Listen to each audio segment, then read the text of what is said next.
As we move deeper into 2019, we've been hearing a lot about AMD's upcoming Navi GPUs, and there's been a lot of ridiculous sounding claims floating around forums and other tech news sites.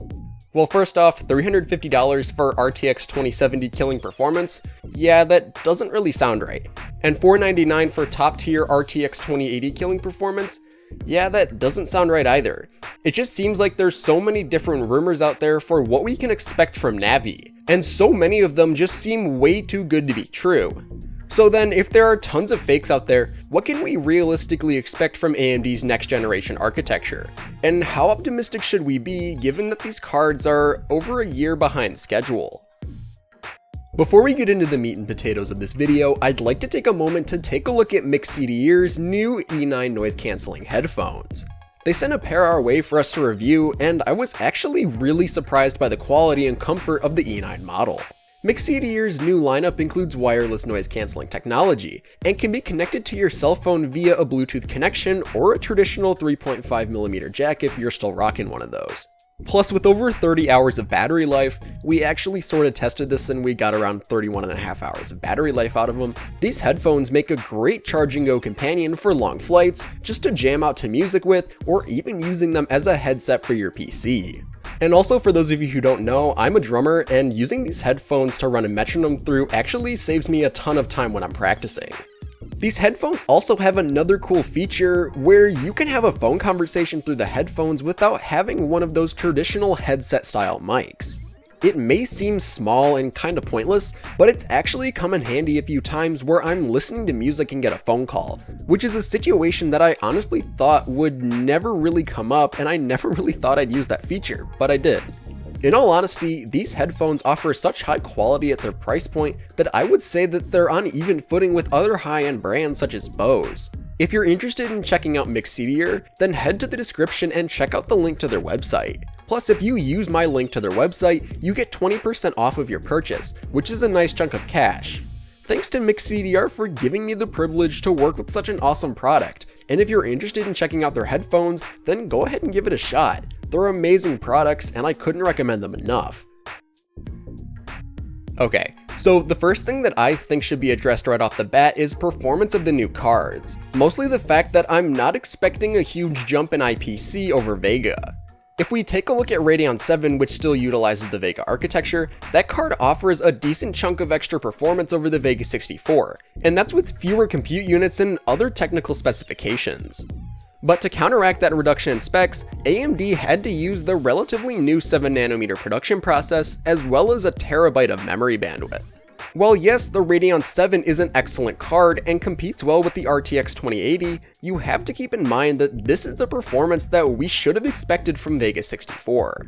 Now, with these new Navi cards dubbed the RX 3000 line, we do know that they will support ray tracing and other hardware taxing lighting effects. But if we once again take a look at the Radeon 7, that card actually runs DXRT in a pretty reasonable manner. But the card has to brute force that with over 13 teraflops of compute, and it doesn't have any hardware level optimizations for this feature. But general compute aside, what can we expect in terms of general core configuration? Well, for the high-end RX 3080, I'd assume that we can reasonably expect around 60 to 64 Navi compute units clocked to deliver a ballpark compute range of 13 to 14 teraflops.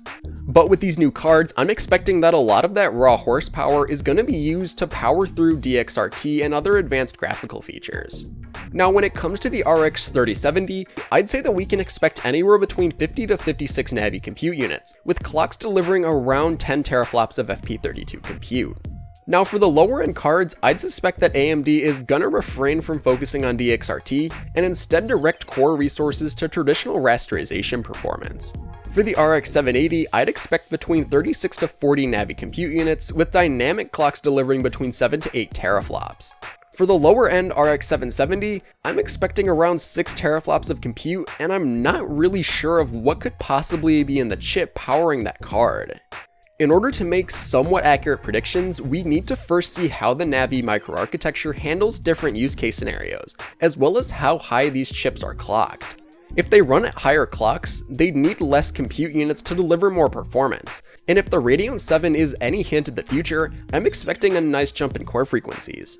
But there are also many other things that determine performance, and most importantly, VRAM.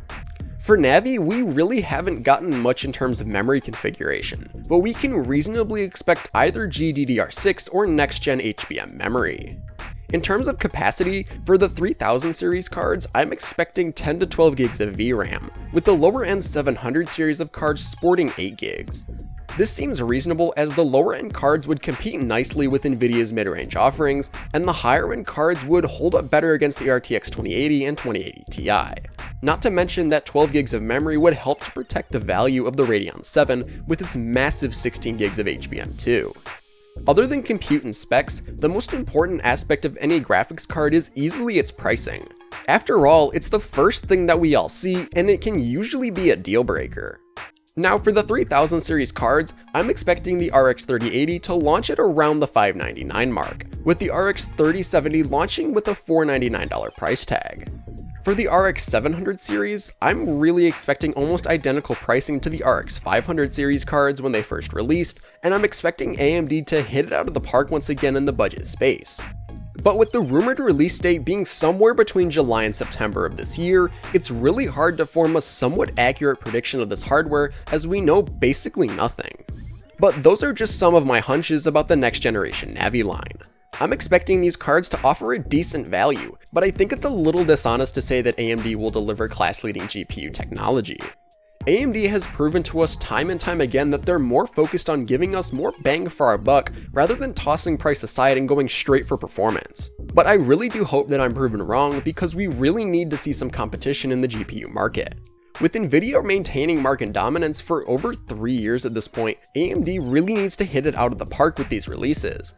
I really can't wait to get my hands on one of these cards as I'm super interested to see how AMD approaches this new technology, but we'll really just have to wait and see, but I hope this comes sooner than later.